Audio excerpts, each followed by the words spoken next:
Oliwka, idziesz sikać? Idę sikać, ale pozoraj pustkę też. To idź lepiej sikać. A ty masz... Nie zjedz mi osi!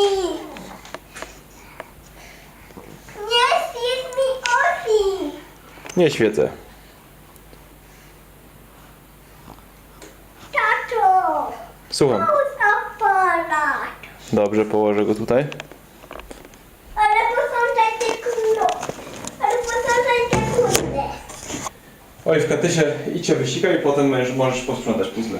Ale ty nie pójdę na rynku, podekam ty.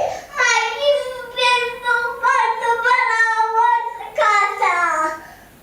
No to idźcie wysikać. To idźcie wysikać. Ale posądzaj to. Nie, idźcie wysikać, potem możesz posprzątać. Ale ja mi ciężko sprząta. No wiem, że ci się ciężko sprząta, dlatego następnym razem możesz nie robić takiego bałaganu. To nie będziesz musiała sprzątać. Pomóż. No, sprzątaj to. Sprzątaj. Oliwka, wysikaj się, a potem posprzątasz. Miałeś posprzątać. Nie, ty miałaś posprzątać. Ja nie chcę misy.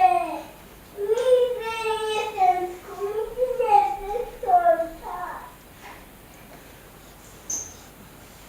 Ale misy to sobie kupuję z majki.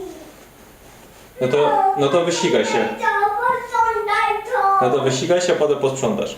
Posprzątaj. Aleluja. Nie chcę banana i nie będę bałaganu. I nie jest. I będę... Interesy. O właśnie, i to posprzątaj. Ale sprzątam teraz pakusiami, teraz wszystko sprząta sam. Oliwką. I będzie pałakanu. I wtedy nie jest. I wtedy nikt nie pałaka. Nikt nie. Ale ładnie to ułóż na jedną kubkę.